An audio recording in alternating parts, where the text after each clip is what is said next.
Welcome back to the Bluegrass. It is a beautiful sunny Thursday afternoon and everything's going great.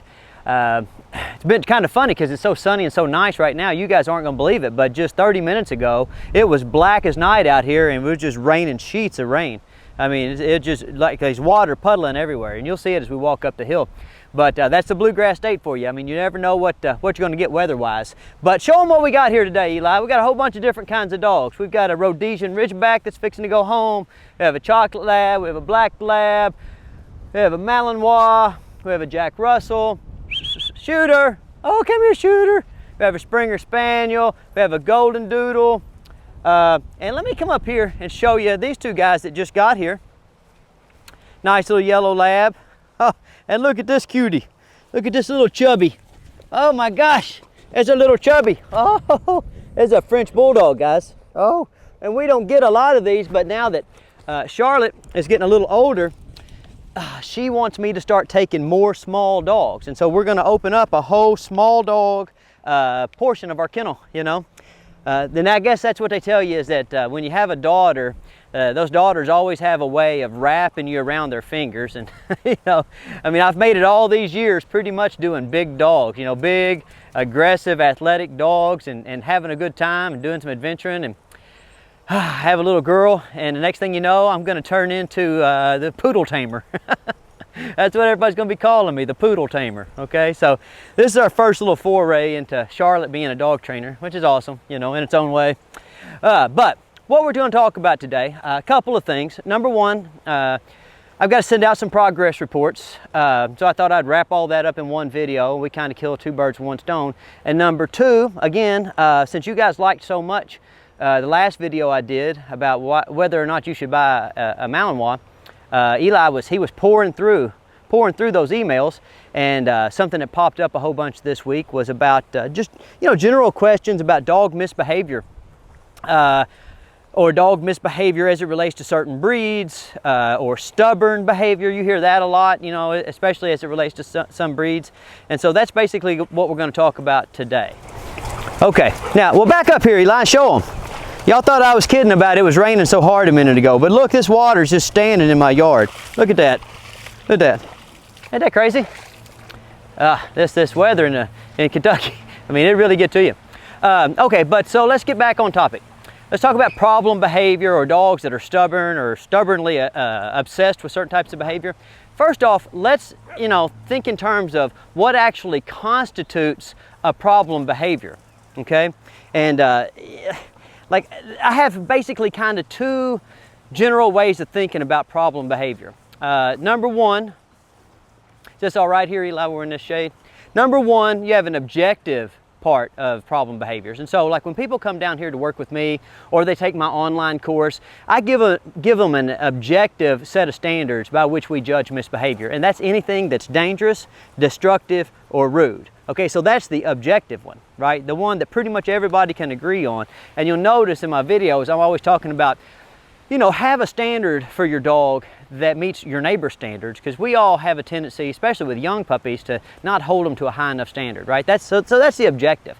Now here's the subjective. When you really get to reading these journals from my online courses or these emails that I get, it's kind of two categories of misbehavior. Stuff that bothers me and stuff that bothers my wife. I mean, that's literally, I got a stack of emails that high, and this much of it is stuff that bothers me, and this much of it stuff that bothers my wife. Because mainly, which is funny, in my actual business here at my kennel, I work for 90% women. But my online client base and my YouTube viewership is 90% men. And so I feel like, you know, I'm really getting some insight into the whole male-female dynamic that Uncle Stonnie might have been lacking in the past. You know, showing me I definitely haven't always been the most understanding husband that a person can be. Okay, so what dogs can we check on here? Let's see. Oh, come here. So this is a nice dog. This is Stonnie, a 2-year-old Golden Doodle. Now, I know you hear me say all the time that we don't normally do 2-year-old dogs, okay? And that's for a variety of reasons. Number one, I mean, nowadays with as much information and as much resources as are available, it's hard to still have a dog that's misbehaving at 2 years old, you know, at least from my perspective, okay? Now, number two, I generally don't like trying to fix, you know, somebody else's work, you know? Like, that's one of the things that happens. Like, a person will go and they'll do some training, and like the dog looks at training a certain way, the people look at training a certain way, and it's hard for me to undo that. I just don't have that much time anymore. But if somebody calls or emails and they're super nice, then I'll have them come out here and we'll do a consultation. And you know, we take a few adult dogs now and again. So Stonnie came out, and no, Stonnie didn't have he didn't have much at all in the way of attention span or impulse control or a vocabulary or any kind of physical skills. His proprioception is really, you know, underdeveloped. But what he did have, well, he has a good attitude, and he's friendly, and he seemed to like being here. He liked me and Eli and George, right? And so I thought, well, the dog's got a good attitude. He's happy. You know, he's got a great owner. The owner has a chance to take him to work with them where they sell insurance, you know, and so he can go and he's gonna get to see lots of people every day. And I thought, well, if ever there was a dog that I could help, it's this one right here. And so we brought him in, and 2 weeks ago, this dog couldn't walk on a leash. And about 1 week ago, you guys might have seen on my Instagram page where it came a big thunderstorm, and I was out late on a Sunday night trying to find Stonnie because he was running around hiding because the thunder had him tore up, you know. But listen, in this last week or so, this dog has made a tremendous amount of progress, and we just couldn't be any happier with him, you know. I mean, he's great. And that's the thing, guys. You know, I mean, you get old and you get set in your ways, and sometimes I have a little bit of bias against, you know, working with adult dogs, and I really shouldn't, you know, because there's a lot of really nice dogs out there that if you'll just, you know, if you'll just get them out, get them to moving, start explaining things to them in a way that they understand, be calm and persistent and consistent, then listen, they're going to do great. And Stonnie is he's living proof of that. Okay, so, okay, Stonnie, you can be done. Now, my buddy Mike's dog. Mike's from California. He's a cool dude. And now this puppy come to me young, right? His name's Ranger. Who's an awesome dog? Come on, Ranger. Okay, so you guys saw Ranger in last week's video, and he was doing great. And he's doing even better this week, you know, because that's kind of how it works. When you start young and you have a good game plan, a good strategy, like I lay out in my online course, or like what you get when you go see a competent amateur or a competent professional dog trainer in person. Listen, you don't have much in the way of trouble. But like when you look at a dog like Stonnie, you know, you ask yourself, like as a person in the business, how do you have a nice dog and you're a nice person and you got a perfect setup for a dog? How do you get to the point to where you have trouble? Well, it's really simple, guys. You just blink your eyes and time gets away from you. You know, I'll go back and look at these old videos and old pictures that I have, and I just can't believe, you know, a dog, they'll be out here and they'll be this guy's size. And the next thing you know, like they're this guy's size. And I'm like, dang, where did the time go? It's the older I get, the more I realize time just gets away from you. And that's what happens with people. You'll hear people with kind of, you know, misbehaving dogs, they'll often say, well, he's just a puppy, you know. And and I'll just be honest with you, that's what Stonnie's owner said when they first contacted me, that they had a puppy, right? Because from their perspective, he's still a puppy, he's still a baby. You know, I have a 20-year-old son, and you know, I kind of still call him a baby sometimes, you know. I definitely call my 12-year-old son a baby, and I don't know if I'll ever think of my daughter as an adult. You know, that's what happens when you get older. Time gets away from you, you know.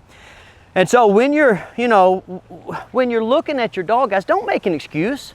You know, don't make an excuse that they're a puppy, and don't think that just because they're a puppy that they're going to outgrow that misbehavior, because that's not going to happen. You know, not often. What happens normally is behaviors, they kind of get worse over time. You know, think about it like people. If things just got like, if things just developed better attention span, better impulse control, better manners, better etiquette as they got older, then we would live in a world full of responsible, good and good-hearted, forthright citizens. And you know, like obviously that's not true, right? So, like, it's not true for people and it's not true for dogs. If you want a dog to grow up and to have good manners, then what you have to do is you have to think in terms of setting the stage for that dog to mature,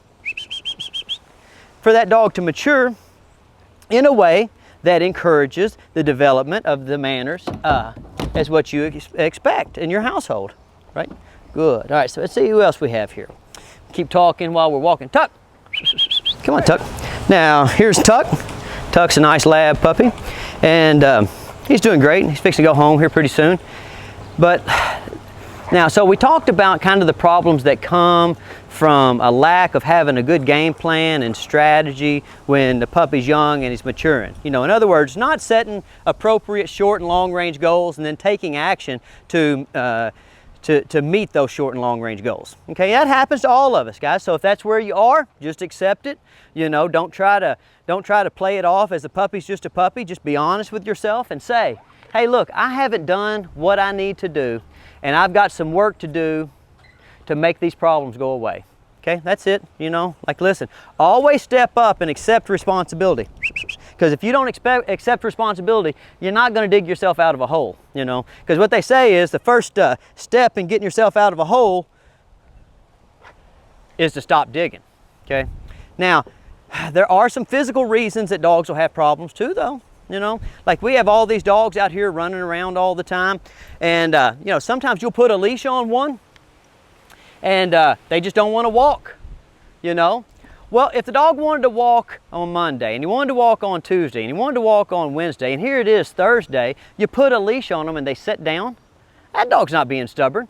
That dog has strained himself somehow, you know. I just had one of my guys from my online course, he was exercising his dog, and he kind of noticed that his dog didn't want to exercise. And he was like, oh, well, I wonder what's going on. Is this dog, because it's a bird dog, they have a kind of a reputation for being what some folks call stubborn. Is this dog just being stubborn? Should I force him? You know, should I force him to do these activities? And one of the things that we stress in my online course is, for puppies, is daily cursory physical examinations. You've seen me do 1 million of them over there on my table. So, you know, he was proactive, and he took his dog and he's looking at his dog, and he, you know, felt of him, and he's like, well, the dog seems to be doing, you know, seems to be good and healthy and feels well. Eyes clear, ears clean, nothing in his mouth, right? Then he kind of rolled him over, and on his pads, the dog had been running and playing and sliding, and he had some little lesions on his pads. So, you know, like you maybe if you go hiking and you don't have on the perfect pair of shoes or the perfect pair of socks, you get some blisters. Well, you know, for a couple of days, you're not going to want to go on a walk. So if your buddy or your significant other asks you to go for a walk and you say no, well, that's not an issue of you being stubborn. That's an issue of you being uncomfortable, okay? And if you're uncomfortable, listen, you know, you just don't want to do certain things. Now, other kinds of problems, like besides just refusal to do things, like sometimes you'll have a little dog and, you know, maybe it's just laying on the couch and somebody goes over there near it and sits down beside it, and maybe the dog growls at him or something, okay? And you would think, bam, right off the bat, that's a temperament issue. Something wrong with that dog's temperament. Well, no, not necessarily, because a lot of times, you know, like a couple of videos back, I was cautioning you. Now, I know it's kind of hypocritical because I was cautioning you against playing Frisbee while I was playing Frisbee with my dog. But listen, guys, you get to winging them Frisbees around, dog jumps up, it comes down, and it hurts its back. Well, so a dog, like if its back's hurt, especially down here around this sacrolumbar area, they'll get over somewhere and they'll ball up kind of. And a lot of times they'll ball up right in the end of a couch. And when you go to sit down on that couch, like if I sit here, like you're heavier, and it'll shift all their weight backwards towards their hip, and it hurts them, you know? And so they're like, hey, you know, dude, get away from me, especially if you're a little kid, because like they're like, hey, listen, you're already aggravating me about half the time, so you better get away. Does that mean the dog has a temperament problem? Well, no, not really. I mean, would a super good lab, regardless of whether he had lost a leg or an eye or whatever, growl at you? Probably not, right? But this dog here, if he's uncomfortable and you do something to him, he's probably going to growl at you. Come here, Aspen. All right, so we have Aspen. Aspen and Tuck live together. They're great roommates. And always remember, guys, if you have two dogs, like you have to treat them kind of like one. You know what I'm saying? You can't have two sets of expectations for dogs. You have to be like, both dogs, y'all need to come, be still, have good manners, and you need to refrain from doing things that are dangerous, destructive, and rude. Okay, now, so you have some of those acute things, some of those little injuries. And like if you keep a training journal, like, you know, if you went hiking and, you know, y'all went down an especially rocky path, well then, you know, like be on the lookout for the next 2 or 3 days for maybe the dog to show some signs of discomfort, or maybe to seem like he's a little too fatigued or whatever. He might not want to do stuff. But then we have chronic conditions. There's lots of chronic conditions in the dog world that make dogs uncomfortable, and then when dogs are uncomfortable, they don't want to do certain things. Okay? Now, those chronic conditions range, a lot of dogs have diabetes nowadays. A lot of dogs have hip problems like hip dysplasia. A lot of dogs have problems like in their joints, okay? And so, like I just had a German Shepherd 2 videos back, and you saw him. He was kind of in a mid-growth cycle, and he was suffering from panosteitis, you know, growing pains, and he would limp this way one day, and he would limp on this side the next day. And I mean, life's just not easy, you know, for that dog, and it's not going to be for a while. You know, that's kind of a, you know, it's not a lifelong, hopefully, it's not a lifelong problem, but it's definitely, you know, it's definitely aggravating to them when they're in that mid-pubescent period, you know. It hurts them a lot. And so again, like, so if your dog doesn't feel well, if they don't have good, like, stamina, if they don't have, like seemingly a good amount of patience as it relates to people fooling with them, you know, if they don't want to engage in activity, if they don't want to jump over something or jump under something, because you know how I'm all about challenges, guys. I want to challenge them every day. I just don't want to challenge them in such a way as that they might fail. Okay, always keep that in mind. And so while you're trying to challenge them, like, look and see why is the dog not wanting to do that activity, okay? Because maybe they hurt themselves last week. Look in your journal. But if you notice 2, 3, 4 weeks of a problem, right, then you really want to be careful with how you journal, the time of the problems and the expression of the problems, so that when you go to your vet, you can take your little journal with you and you can say, hey, look how this is developing.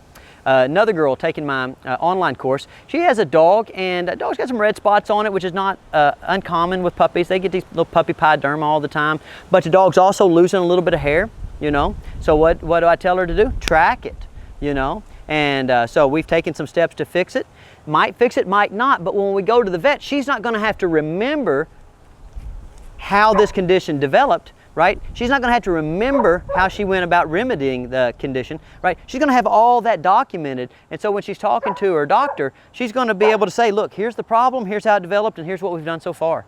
And guys, always remember, we're trying to make the job easy of the vets and of the groomers, right? Because your vet needs to be able to look in here, right? And concentrate on making sure your dog is either healthy or getting healthy, not concentrate on making the dog behave.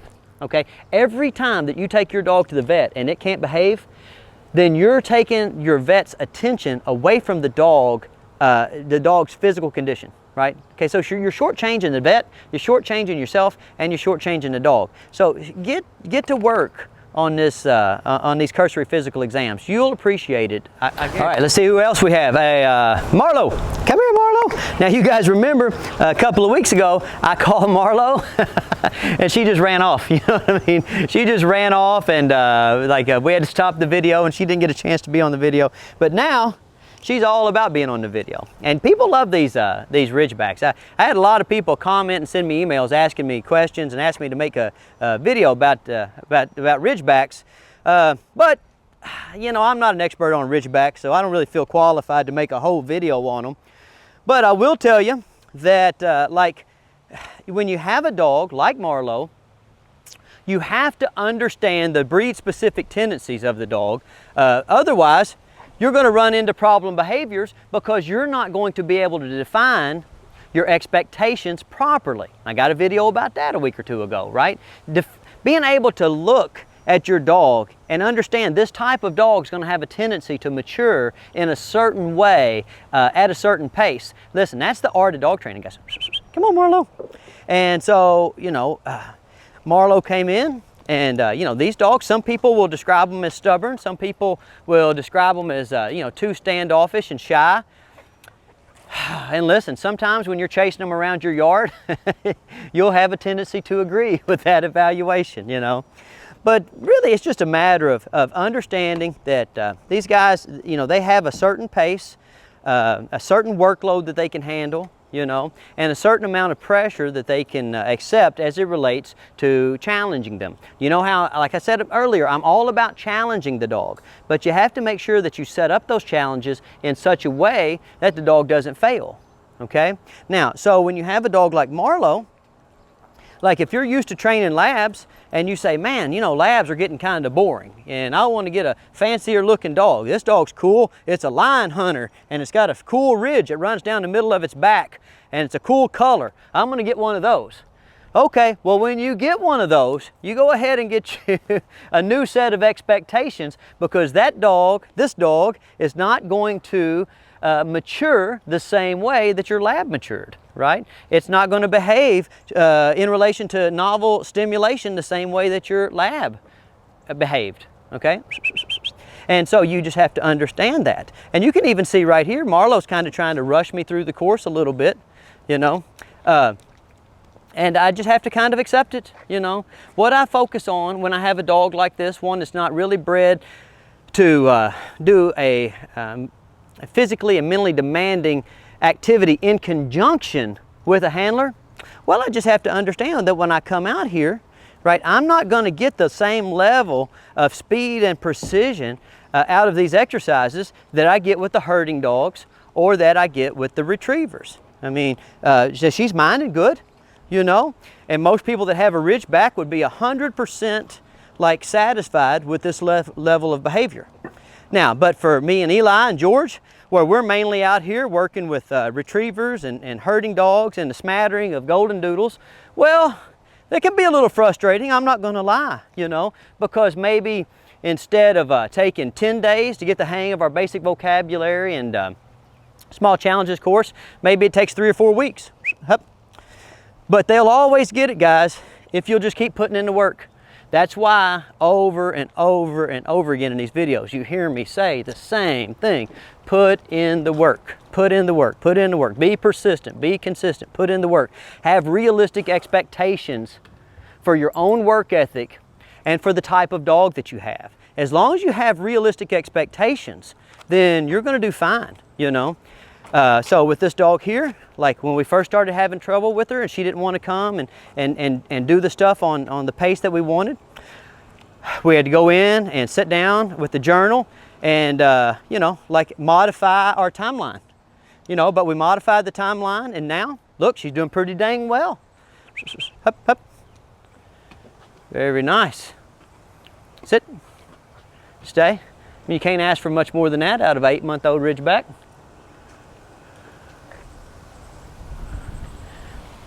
And she is beautiful. There's no doubt about that. And remember what I always tell you, it's not fair. There's nothing fair about life, because like Marlowe gives us a lot of trouble, right? And a dog like, hey, no name, come on. And a dog like my dog never gave us 1 moment's trouble. Besides maybe he grabs the dog's leash sometimes or whatever. But he doesn't ever give us any trouble. And people will walk right past this dog to get to that dog to pet her. You know, it's so crazy. She's so good looking, right, that people don't even care how she behaves. And that's just how the world works, right? You know, it's Hollywood and politicians. You know, you notice they're all kind of good looking people, you know. And they take, and they kind of take advantage of that fact. Well, dogs are the same way. You know, sometimes the dog will just start to understand that you're going to pay attention to it, whether or not, you know, whether or not it's doing its part. And so those are those kind of self-created problems, right? Like, you know, in your mind, you say, I don't like X behavior, but you're so enamored with your dog that, like, you kind of put up with it and maybe inadvertently encourage it. Swing back this way, Eli, so we can get this dog in the boat. So we'll take this dog, we'll have to put him in the boat a couple of times. We're fixing to do a bunch of adventure training over the next week or two. And so we got to sharpen up all their skills. Stay in that boat for a minute.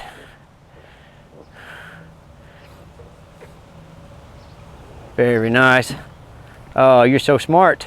I'm fixing to make a video on fixing holes in boats though, because I'm going to tell you that Flex Seal doesn't work. Because my boat's been Flex Sealed, and well, it probably would have worked if we didn't drag it around the rock so much and stuff, but it's leaking, and it's leaking more every week, ain't it, Eli? Oh yeah. We're going to end up getting sunk. So we might make a video on our attempts to fix this boat the way it's supposed to be fixed. Now look here, retriever, herding dog. Retriever, herding dog. You see? So you can see how, like, these dogs just kind of, they just fall in line real well. They're constantly looking for a way to, you know, put themselves into the work. These dogs are bred to put in the work, right?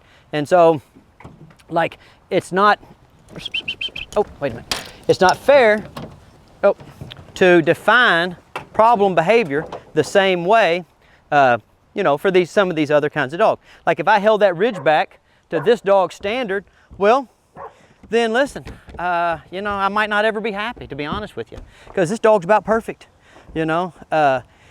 Stay. Look at Ranger. Look at Ranger. You see, notice how I'm not even telling Ranger he needs to be doing something, but he's looking for work to do. And so if you ever wonder, guys, why you see so many dog trainers with Labs and Malinois and Border Collies, well, I'll tell you why. It's because games are about talent, and these kind of dogs have a natural talent towards making dog trainers look good. So, for all us dog trainers cheat, and we go get awesome dogs that mind real well. Now, okay, Georgie, bring me that dog. George's over here working a little dog. It's a pretty neat little dog. It just got here a few days ago. It's named Shooter. Oh, and this is another one of those dogs, guys, that's so dang good looking that people come down here. Let me get him up here where you can see him. People come down here, and when they see Shooter, watch out, you move out of the way. When they see Shooter, like, they will encourage him. Tell me, like, how much do people encourage this dog to jump up? All the time. They pick him up, they put him in their laps, they get down on the ground, they put their face down here and let him lick their face all the time. It's crazy. All because he's so good looking, you know? And so, like, it's hard not to love on him, you know?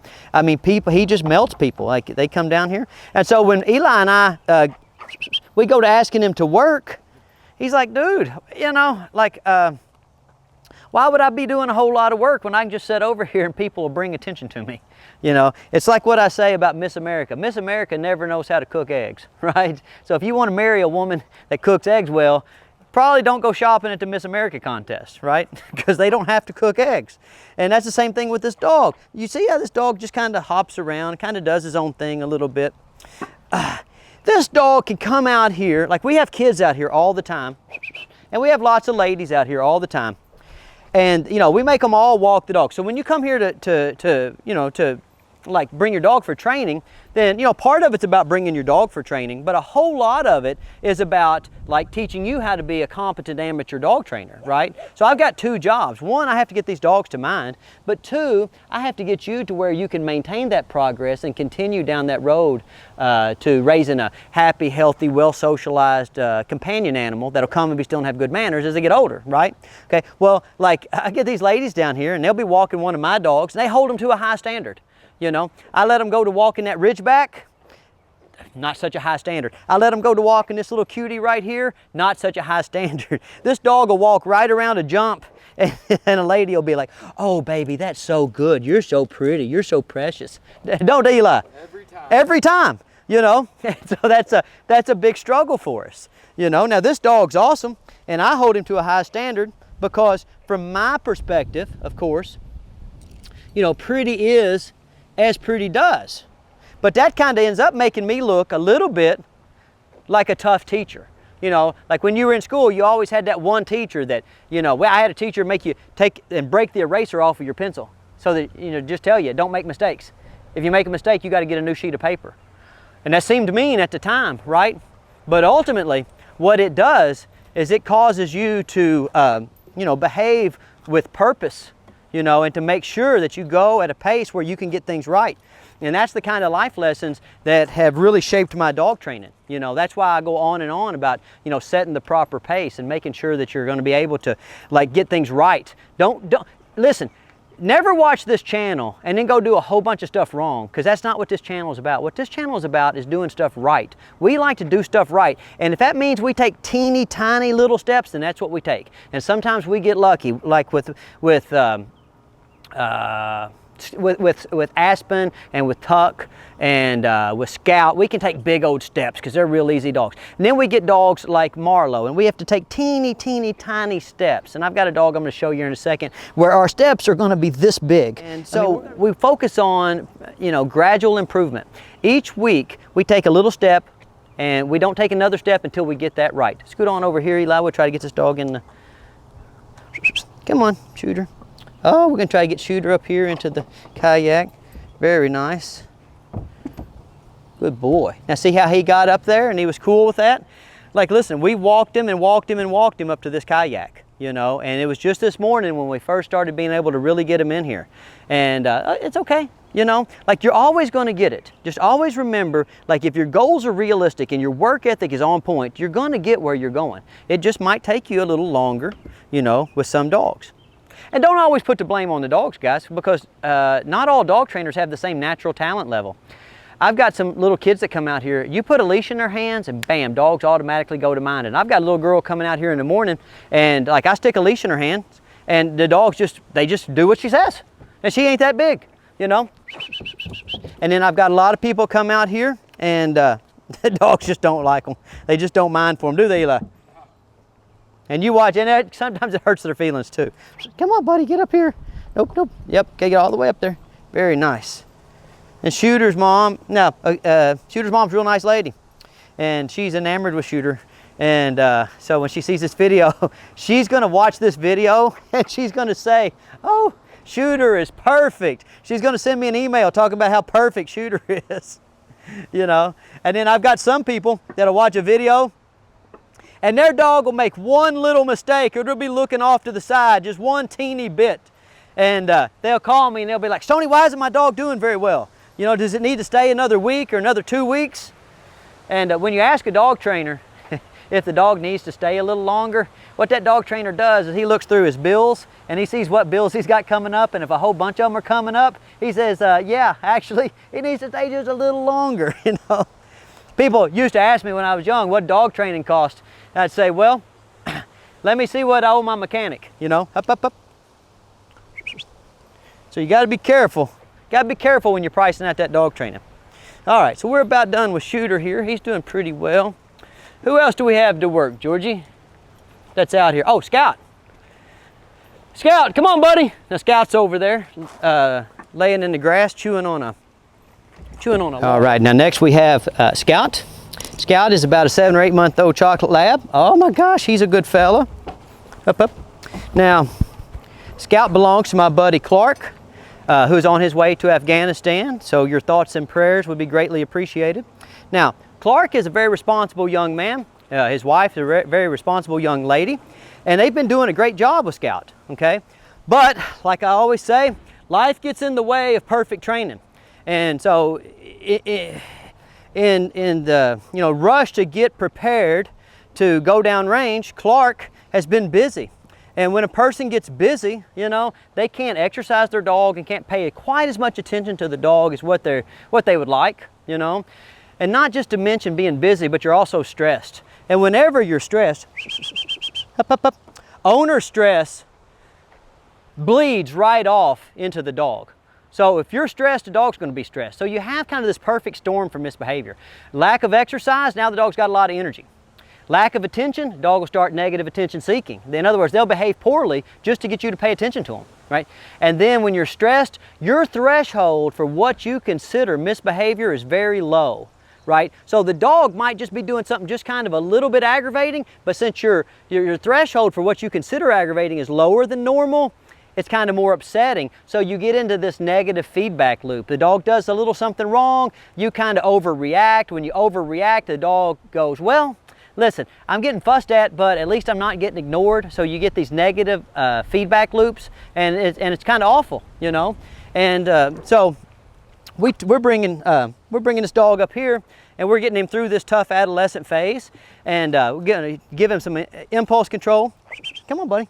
and some attention span. And we're going to make sure that when he goes back home, even though Clark is you know, off and serving his country, that this dog, you know, is easy to manage for his wife. And then when Clark gets home, this dog's going to be in real good shape. And right here's pretty cool. He takes to stuff real well. This is just a young, intact male dog that needs a lot of structure and a lot of attention.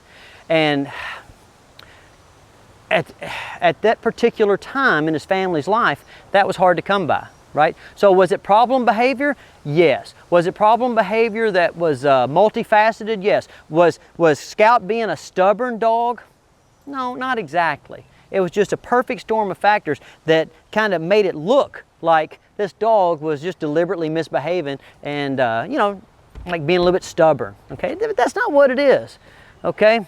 Let's see what else we have here. Oh, let's go back to talking to this little fella. Look at this. This will bring us to our last little point. There's a French Bulldog, and I love French Bulldogs. They're awesome. Like I said, you don't see a lot of them out here, but you're going to see more of them now that Charlotte has decided that we're going to become poodle tamers, you know. But I'll tell you, guys, whenever I'm looking at these dogs and, you know, I'm reading these emails and stuff, and people are talking about problem behaviors, they're talking about stubborn dogs, they're talking about dogs that just can't get along, you know. What I see is a lot of stuff that can be fixed pretty easily. And I'm going to give you the secret to tracking down misbehavior right now, okay?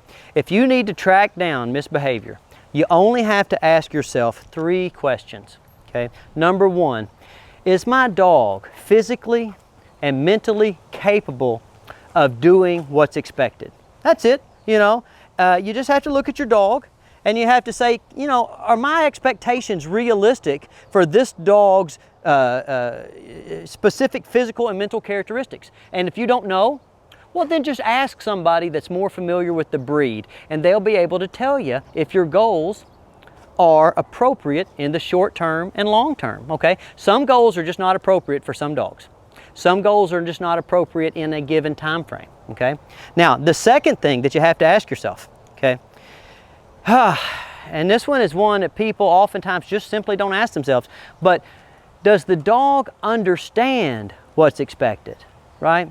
I see that all the time. I hear people talk about stubborn dogs, and I'll watch them work with their dog, and I'm not even sure myself what they're asking the dog to do or what they're unhappy with. And if I, as another human being who's been in the dog business basically my whole life, if I don't understand what you're asking the dog, well, then you can bet your bottom dollar that the dog doesn't understand, right? And then the last thing, come on, Ruby. The last thing that you have to ask, right? So if the answer to the first question, is my dog physically and mentally capable of doing what's expected? If the answer to that is yes, okay, then you move on to question 2, which is, does the dog understand what's expected? Hup, hup. If the answer to that is yes, then all you're left with is this. Is the dog sufficiently motivated to do what's expected, right? And that's, you know, that's another story. We have 2 broad forms of motivation. You know, in the short run, you have extrinsic motivation, things that the dog wants to get or things that the dog wants to avoid. In the long run, you have intrinsic motivation that comes from adherence to patterns, and some dogs are just simply more pattern cognizant than others. But that's it. Can the dog do it? Does the dog know that I'd like for it to do it? And then finally, is the dog properly motivated to do it? And any one of those problems, guys, well, that's going to give you or a problem with any one of those questions, you know, there's where your problem lies. So if your dog, if your expectations are unrealistic, you're not going to be successful and you're always going to have a problem, okay? Unrealistic expectations are not solvable, right? That's just a problem with you. Don't blame the dog. If your dog doesn't understand what's expected, that's also a problem with you, right? So you need to do a better job of explaining to the dog what you would like for it to do, right? And then the third thing is the dog sufficiently motivated? You know, again, it kind of gets back to you, right? If the dog isn't motivated to give you the behavior, then, you know, why? Why is it not motivated? People come down here all the time wondering why their dog won't come to them or won't, you know, walk politely on the leash or sit. And I'm like, well, why would it, right? And they say, well, because I want it to. And I look at people and I say, hey, I want you to run up there and wash my truck. Now, Eli, you've worked here 3 years. How many people have run up there and washed my truck? 0. 0. And if you think I don't want you to come down here and wash my truck for free, you're crazy. Any of you people in YouTube land that want to come down here and wash my truck, send me an email and we'll schedule you a day, right? Because I really want that. That's awesome. If I had a whole army of people that wanted to wash my trucks and four-wheelers and motorcycles, hey, listen, I'd love it, right? But just because I want it doesn't mean you want it. But on the other hand, if I was going to give you $1 million, would you wash my truck? Sure, right? Okay, so that's what you have to think about, guys. Can they do it? Do they know you want them to do it? And then are you doing a good job of supplying the requisite amount of motivation? All right. Well, I hope this video cleared up some common questions about misbehavior and what some people refer to as stubborn dogs. From my perspective, listen, misbehavior is really easy to track down and there's not much in the way of stubborn dogs. So if you watch this video a couple of times, you should be able to take a look at your situation and with a little bit of patience, persistence, and consistency, get everything lined out and get back on track to having an awesome dog. All right, I'll see y'all next week.